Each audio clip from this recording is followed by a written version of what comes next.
Welcome to this new video. I'm the PC Collector, and onto this video I'm going to bring you a very recognizable machine from the late 90s. More properly speaking, I'm bringing the IBM ThinkPad 380 XD, one of the last representatives of this long-lasting series which spawned almost all of the 90s. This is, as you can see, very recognizable brick shape IBM laptop from the 90s.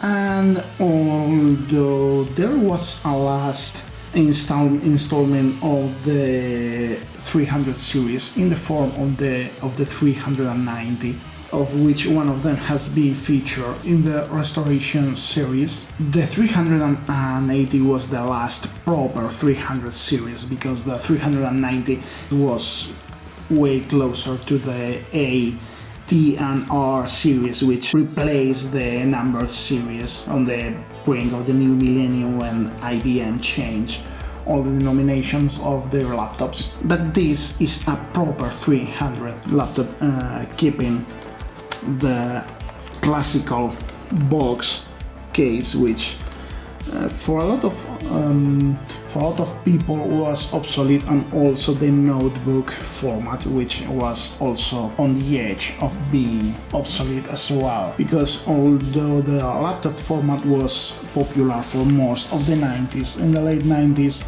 the increasing size of the screens made that the notebook format was becoming increasingly obsolete, and thus this was the last installment of the 300 series, or to use that format, and one of the last IBM laptops with such form factor. Externally, the 380 XD might seem like a conventional IBM laptop with a rather big screen. It's true that for a laptop which was placed at the bottom of the IBM range, it is surprising that it has a so big screen. It's not that common to see it, although most of the models used still DSTN screens instead of proper TFT ones, which somehow hinder performance. As you can see, it has the usual keyboard and the track point.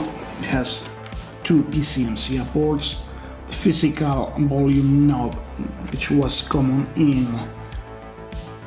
in early ThinkPads with some cards. To the other side, it has the floppy drive and the CD-ROM drive. Yes, the bezel for the floppy drive is repaired, and the CD-ROM drive, although it is from a different IBM ThinkPad, is not the original one, as you can see by the fact that it doesn't match the rest of the case, but it was what I could get working for this machine. On the rear, it has the typical ports you can find: the VGA port, the printer port and serial port, mouse port, and also it has the USB. This machine was the first of the 300 series to have USB, and one of the first IBM laptops to have USB ports, which is fun if you consider that this machine was shipped with either Windows 95 or Windows 94. Neither of them were particularly good with USB. It also was the first laptop which has a hard drive which is intended to be serviced by the user. As you can see, this screw, which is intended to be unscrewed with using a coin, releases this cover, and the hard drive is behind. It can be extracted and replaced. And also, it was the first of the 300 series to feature stereo speakers, which was also an interesting detail.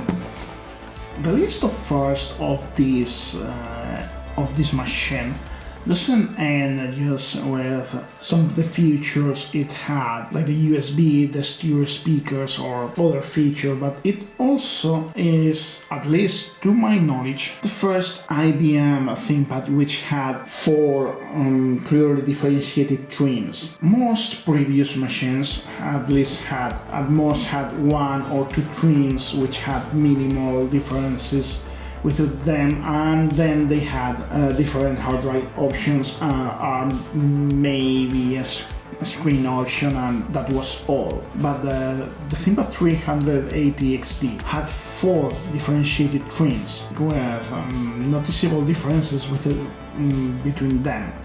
They had 2 trims with Pentium MMX running at 233 or 266 MHz, and another 2 trims with a Pentium 2 Mobile running at the same possible speeds. Pentium MMX based machines use the Intel 430TX chipset, while the Pentium 2 models use the ubiquitous 440BX, which was found in almost every single Pentium 2 board and most early Pentium 3 ones. They had 32 megabytes on board RAM and 1 slot to use a standard IDO module to raise it up to 96 megabytes officially, although some sources state that unofficially it admitted 128 megabyte sticks to raise it to a total of 160 megabytes. From factory use 3.2, 4 or 5.1 gigabyte drive. It's worth noting that since this machine was intended to allow the user to replace the drive at their own volition without using original IBM spares, the 380 XD is unlimited on the type of drives you can use, and you can use pretty much any drive. However, at least in the Pentium MMX with the 430TX chipset, it is limited to 8 GB. If you use a bigger drive, it will work, but you will only be able to use 8 GB of the drive, 8.4 GB, which is the cap for that chipset. The machine could have either a DSTN or a TFT screen, both the same size, and 800 by 600 resolution, 12.1 inches, and also they had one of those awful video cards IBM used, the Neo Magic Graph 128 XD with 2 MB of VRAM, cost to the only, not intended for anything but productivity. That was one of the biggest flaw of late 90s IBM ThinkPads, sticking with those video cards at times in which other brands were starting to offer actual GPUs on laptops. They use the Crystal CS4237B sound card, full compatible with Sound Blaster standard for those applications. Not spectacular, but does the job. Stereo speakers. Some sources state that it has a built-in microphone, but I haven't been able to see it, so I'm not sure if that's true. It has both the floppy drive and the CD-ROM drive, to PC and C card boost slots, and pretty much the standard input and output connectors, plus the USB 1.1. Nothing spectacular. Although for March 1998, when it appeared, the Pentium 2 base models were rather powerful, while the Pentium MMX one was just your average laptop of the time. Well, okay, let's get it running.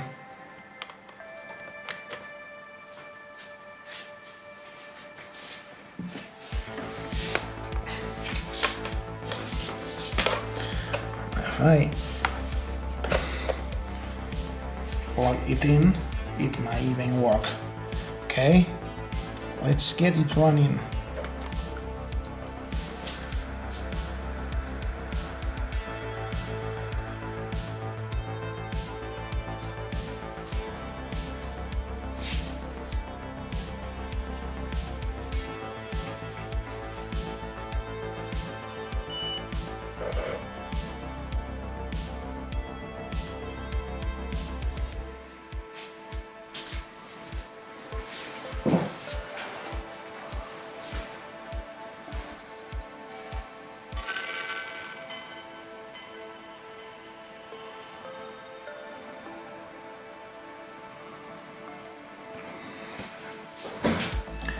Yeah, you can see small defect on the screen.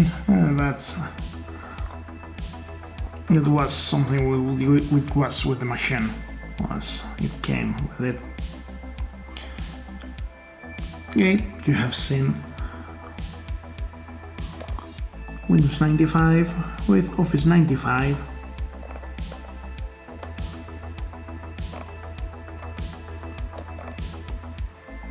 As it was pretty much intended by the time, although it might have had Windows Office 97, but that's not relevant.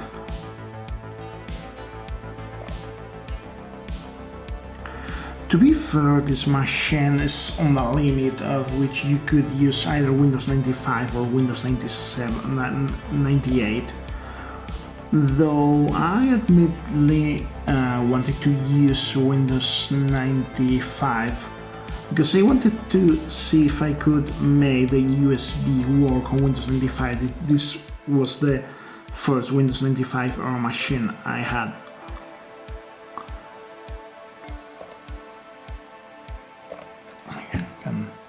Run your XDI so you can get an overview of the machine.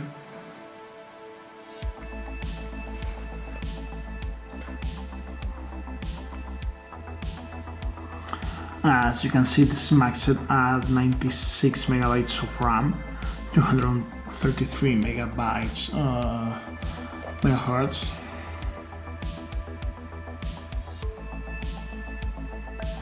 Shitting your magic, which doesn't allow pretty much anything.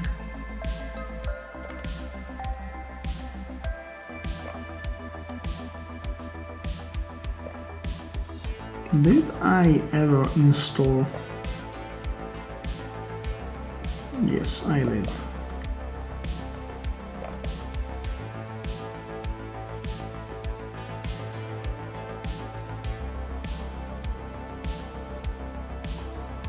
Yeah, Telamuk Intel Mobile Pentium MMX.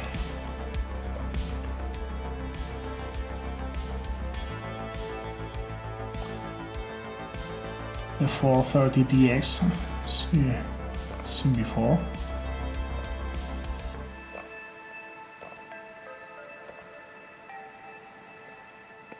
Can even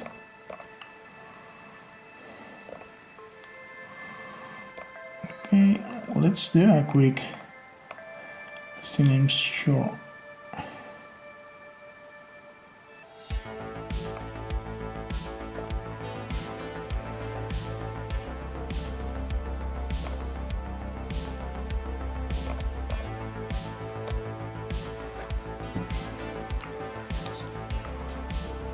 Per it.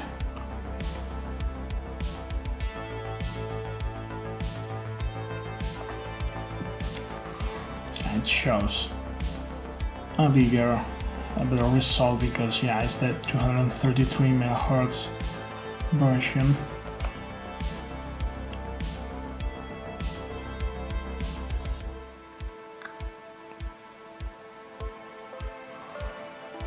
But this is the closest I have, so yeah, I can't really match it against something more adequate. Pretty sure I'm using 4GB card. Yes, what I thought. Yeah, it is using an SD card reader. You can use it, although I certainly don't advise it, given how the hard drive is meant to be extracted.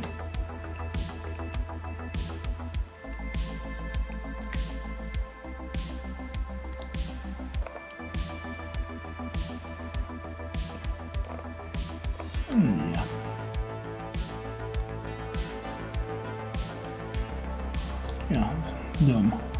I remember using Doom to test the computer. when I feature it on the other series.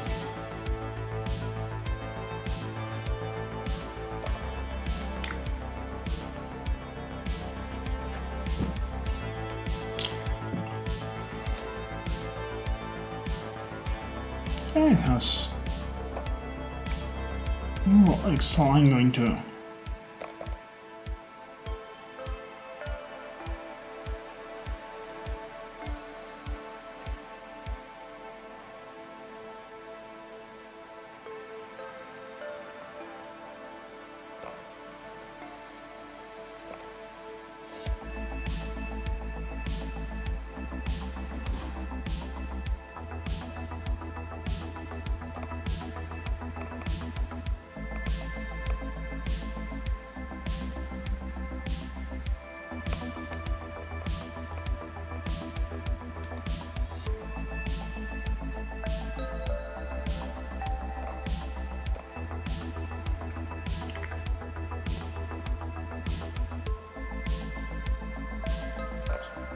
So yeah.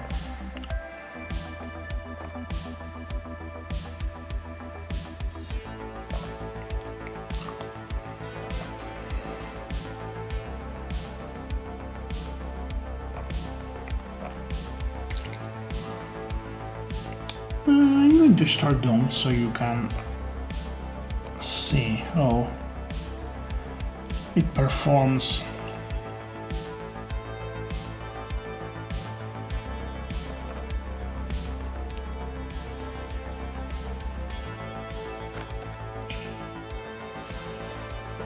Mostly the screen. I have to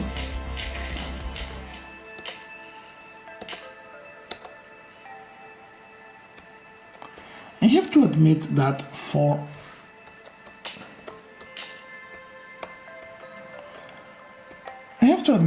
a DSTN screen, performance is decent. Is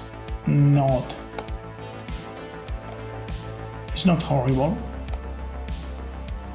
I mean, if you want a retro gaming machine, even those one, I wouldn't buy one of those. But if you already have one, it is certainly usable. It's not the best, but it can be used.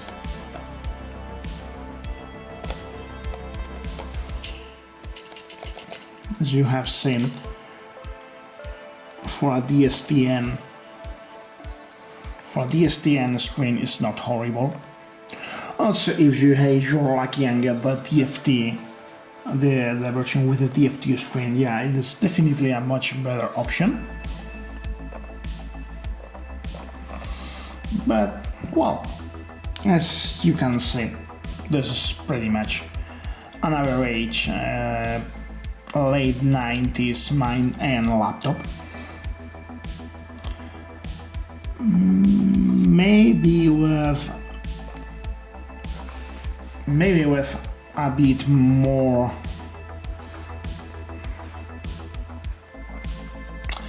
I'd say that for the late 90s standard this is maybe a bit below average, because IBM was still trying to open to stuff that other brands had opened much before, like allowing the users to modify their computers and so on and so forth.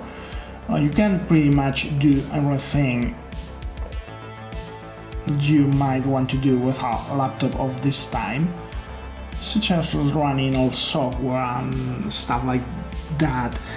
But if you're looking for a gaming machine, I definitely look elsewhere from this machine. To be absolutely honest, I'd say that the only selling point of this machine over other machines of its time is the USB port.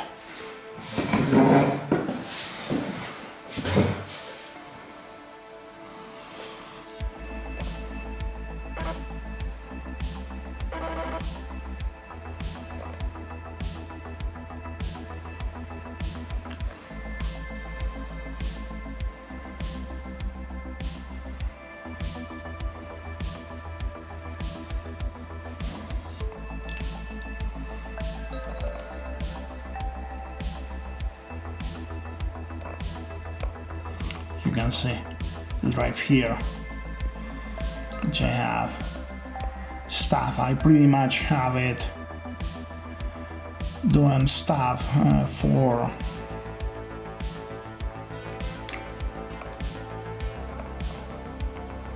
I pretty much use this USB for my car to have music on it. It's not the one I use normally.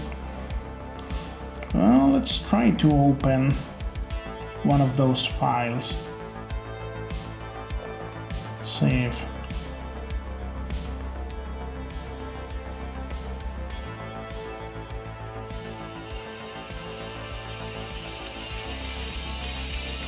Yeah, nice.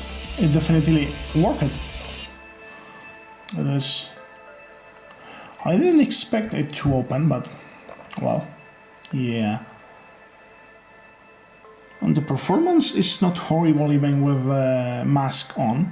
But yeah, as you can see, it's working from an USB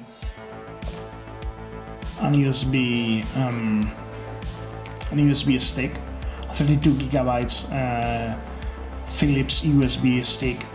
It's a USB 3, but well, you know that USB is backwards compatible, so you can still use it on older ports and older machines like this one.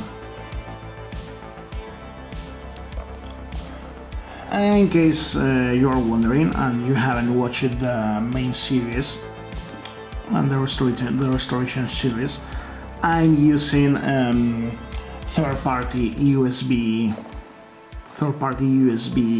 drivers.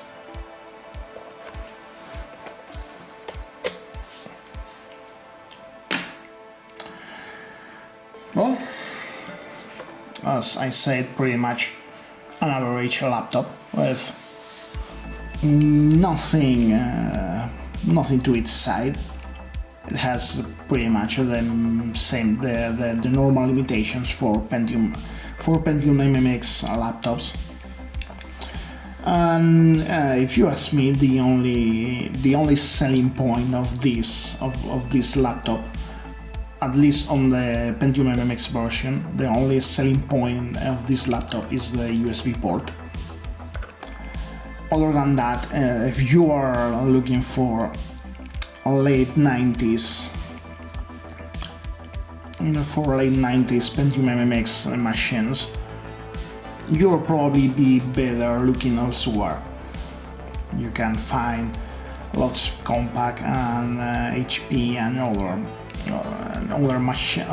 other brands making laptops which probably will be more interesting than this one. However, if you are a collector or you want specifically one of those, there are some things that you have to take into account.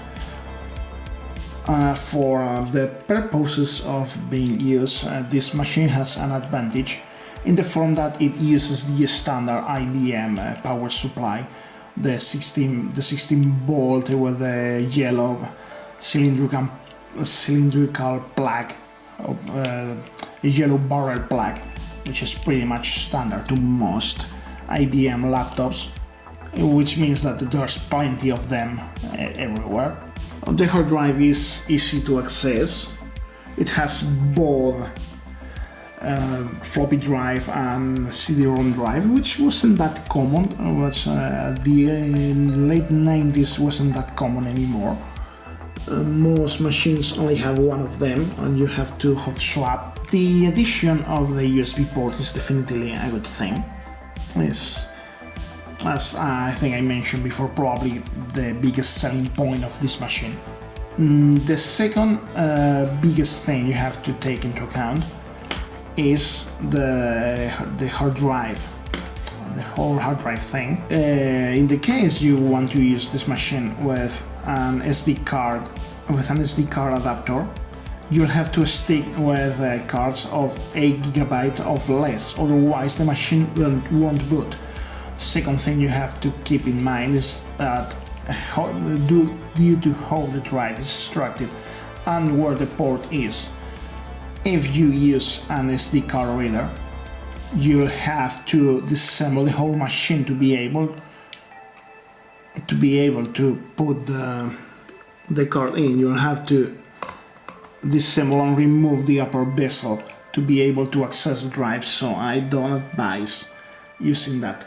However, I haven't tried if an M2 drive with an M2 to IDE adapter will work with this machine. I haven't tried if this will work. I can assure that normal mechanical hard drives will work regardless of capacity.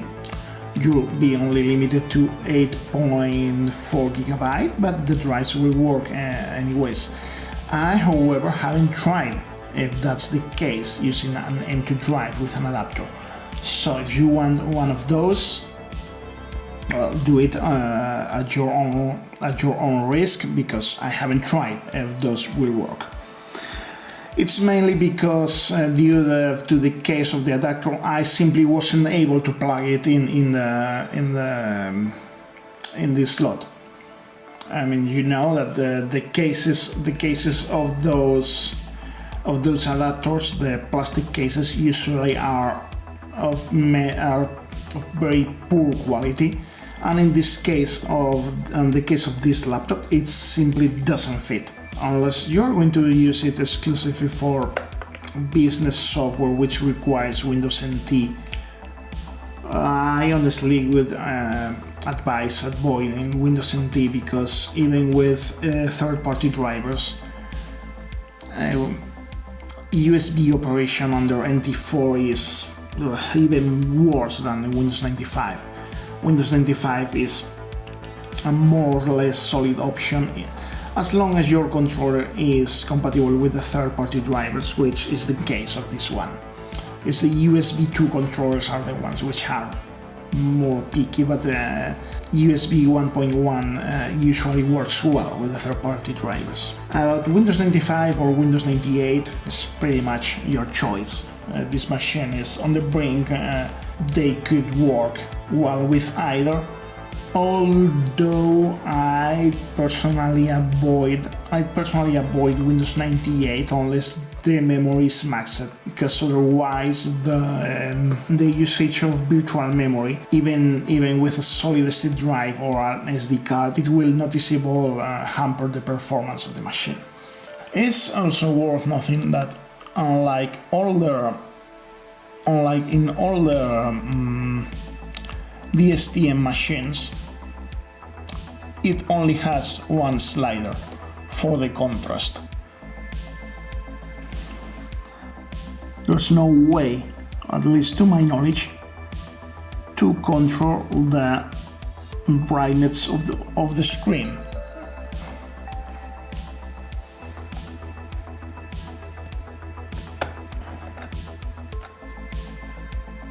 You can only set the contrast. So yeah, there's no way to know at first glance if the machine has a DSTN or a TFT screen, so be wary of that in case you are wanting to get one of that. Other than that, I can't really recommend anything else, because, well, this machine is pretty average. It's not as quirky as other IBM machines, although as in all IBM machines with the IC setup BIOS like this one, you will need the ThinkPad configuration utility to do a lot of stuff, so keep it in mind. Before I officially end this review, I want to try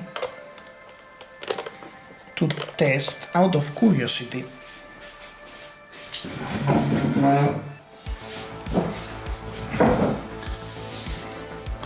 if this machine will run Crystal Mark.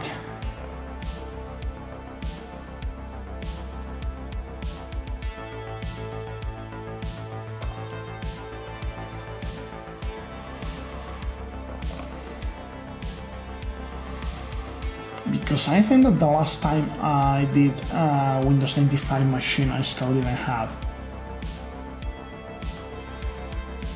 Hey!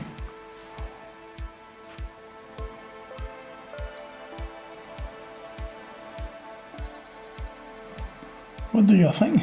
It works? It runs, okay.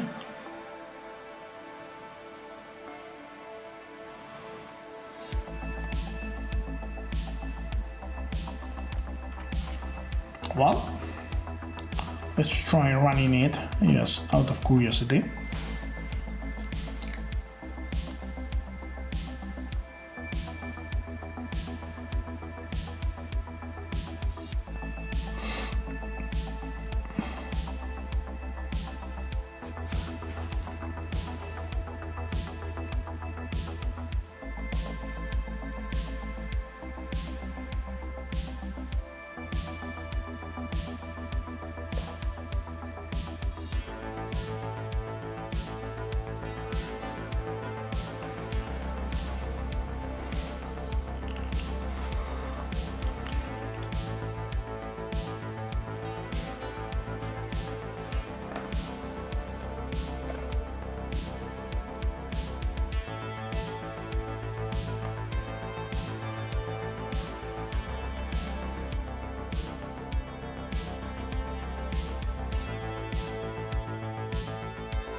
Well,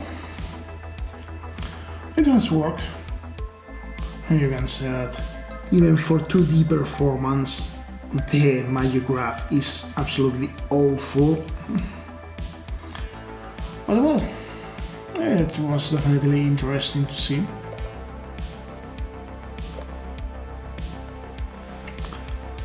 So well, now it is time to actually end this.